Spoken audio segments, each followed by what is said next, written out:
ഗ്രാമീണ സ്ത്രീകൾക്കും കുടുംബങ്ങൾക്കും വരുമാനമാകുന്ന ആശ്രയമാകുന്ന തൊഴിലുറപ്പ് പദ്ധതി ഇനി എത്ര നാൾ കൂടി ഉണ്ടാകും? ഈ ചോദ്യം ഇപ്പോൾ കേരള സർക്കാർ ചോദിച്ചുകൊണ്ടിരിക്കുന്നുണ്ട്. തൊഴിലുറപ്പ് നിയമത്തിലെ പുതിയ ഭേദഗതി ബിൽ തൊഴിലുറപ്പ് പദ്ധതിയുടെ നിലനിൽപ്പിനെ തന്നെ ബാധിക്കുന്നതാണ്.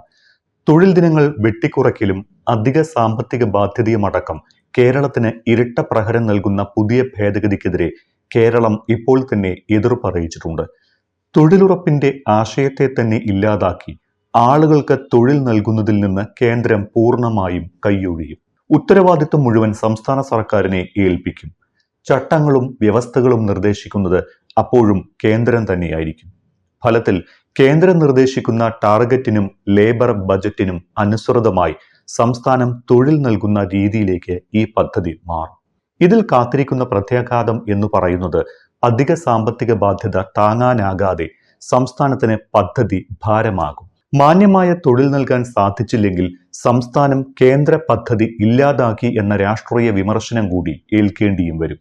നിലവിൽ കേരളത്തിൽ നടപ്പിലാക്കപ്പെട്ടുകൊണ്ടിരിക്കുന്ന ഏറ്റവും വലിയ കേന്ദ്ര പദ്ധതിയാണ് മഹാത്മാഗാന്ധി ദേശീയ ഗ്രാമീണ തൊഴിലുറപ്പ് പദ്ധതി. അവിദഗ്ധ തൊഴിലിന് സന്നദ്ധരായ ഗ്രാമീണ കുടുംബങ്ങൾക്ക് ഒരു സാമ്പത്തിക വർഷം 100 തൊഴിൽ ദിനങ്ങളാണ് തൊഴിലുറപ്പ് പദ്ധതി പ്രകാരം നൽകുന്നത്. കേരളത്തിലെ ലക്ഷക്കണക്കിന് വരുന്ന ഗ്രാമീണ സ്ത്രീകളുടെ ഉപജീവന മാർഗമാണ് ഇത്. അതിലേക്കാണ് കേന്ദ്ര സർക്കാർ പൂഴിവാരിയിടുന്നത്. മഹാത്മാഗാന്ധിയോടുള്ള വിരോധം അദ്ദേഹത്തിന്റെ പേരിലുള്ള ഒരു പദ്ധതിയോട് പോലും കേന്ദ്ര സർക്കാർ കാണിക്കുന്നു എന്നതാണ് പ്രതിപക്ഷത്തിന്റെ വിമർശനം. സമയത്ത് കൂലി നൽകാൻ പണം കൊടുക്കാതെയും ബജറ്റ് വെട്ടിക്കുറച്ചും തൊഴിലുറപ്പിനെ ഇല്ലാതാക്കാൻ BJP സർക്കാർ നടത്തുന്ന നീക്കം ഈ പുതിയ ഭേദഗതി ബില്ലോടെ പൂർണ്ണമാകുന്നു.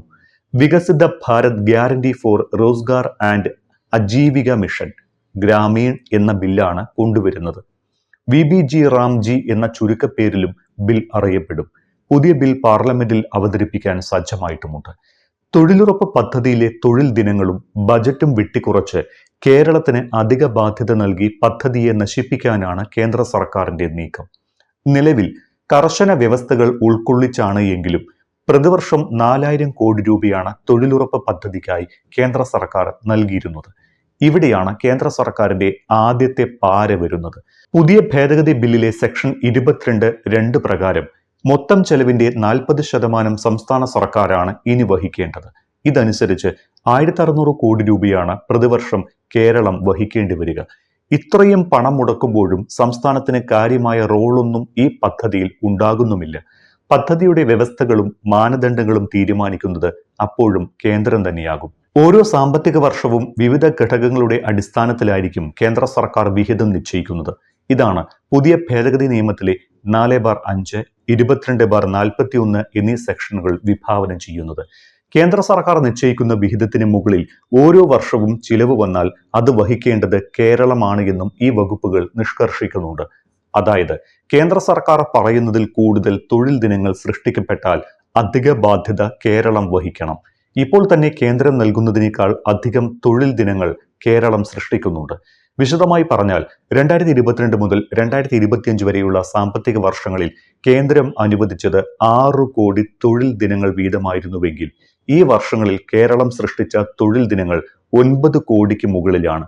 അതായത് 2022-23, 23-24, 24-25 വർഷങ്ങളിൽ യഥാക്രമം 9.65, 9.94, 9.7 കോടി തൊഴിൽ ദിനങ്ങൾ വീതമാണ് സംസ്ഥാനത്ത് സൃഷ്ടിച്ചിട്ടുള്ളത്. പുതിയ ഭേദഗതി നിയമം പ്രാബല്യത്തിൽ വരുന്നതോടെ ഇപ്രകാരം അധികമായി സൃഷ്ടിക്കപ്പെടുന്ന തൊഴിൽ ദിനങ്ങളുടെ ബാധ്യത സംസ്ഥാനത്തിൻ്റെതാകും. നിലവിലെ കണക്കുകൾ മുൻനിർത്തി പരിശോധിച്ചു കഴിഞ്ഞാൽ ഏകദേശം 1400 കോടി രൂപയുടെ തൊഴിൽ ദിനങ്ങൾ കേരളം അധികമായി സൃഷ്ടിക്കുന്നുണ്ട് എന്നാണ് കണക്ക്. തൊഴിൽ ആവശ്യപ്പെട്ട 15 ദിവസത്തിനകം തൊഴിൽ നൽകിയില്ല എങ്കിൽ തൊഴിലില്ലായ്മ വേതനം നൽകണമെന്ന് നിലവിലെ നിയമത്തിൽ വ്യവസ്ഥയുണ്ട്. വേതനം വൈകുന്നതിന് നഷ്ടപരിഹാരവുമുണ്ട്.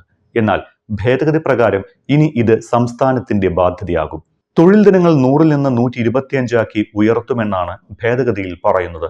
കേൾക്കുമ്പോൾ സന്തോഷം നൽകുന്ന കാര്യമാണ് എങ്കിലും ഇതിനുമുണ്ട് ഉപാധികളുടെ കുരുക്ക്. പുതിയ ഭേദഗതിയിലെ സെക്ഷൻ 5/1 പ്രകാരം 125 തൊഴിൽ ദിനങ്ങൾ നൽകുന്നത് ഏതൊക്കെ ഗ്രാമീണ മേഖലകളിലാണ് എന്നത് തീരുമാനിക്കുന്നത് കേന്ദ്ര സർക്കാരായിരിക്കും. ഒരുപക്ഷെ സംസ്ഥാനത്തെ എല്ലാ ഗ്രാമപഞ്ചായത്തുകളും നോട്ടിഫൈ ചെയ്യപ്പെടണമെന്നില്ല. ഏതൊക്കെ പഞ്ചായത്തിൽ വേണം എന്നത് കേന്ദ്രമായിരിക്കും തീരുമാനിക്കുക. പുതിയ നിയമത്തിലെ ഈ വ്യവസ്ഥ കേന്ദ്ര സർക്കാർ എപ്രകാരം ഉപയോഗിക്കും എന്നത് കണ്ടറിയണം. ഇത് കേന്ദ്ര സർക്കാരിനെ അനുകൂലിക്കുന്ന പഞ്ചായത്തുകൾക്കായി ദുരുപയോഗം ചെയ്യപ്പെട്ടേക്കാമെന്നും സംശയിക്കണം.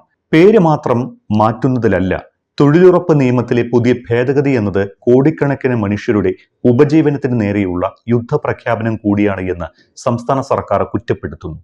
തൊഴിലുറപ്പ് പദ്ധതി പ്രകാരം സംസ്ഥാനത്തെ 40.42 ലക്ഷം കുടുംബങ്ങളിലായി 59.4 ലക്ഷം തൊഴിലാളികൾ രജിസ്റ്റർ ചെയ്തിട്ടുണ്ട് എന്നാണ് കണക്ക്. ഇതിൽ 19.37 ലക്ഷം സജീവ കുടുംബങ്ങളാണ്. ഇതിലെല്ലാം കൂടി 22.61 ലക്ഷം തൊഴിലാളികളുണ്ട്. ഇതിൽ തന്നെ ഭൂരിഭാഗവും സ്ത്രീകളാണ്. ഇവരുടെ ഉപജീവനം മുട്ടിക്കുന്ന നടപടിയാണ് ഇതെന്നാണ് സംസ്ഥാനം കുറ്റപ്പെടുത്തുന്നത്.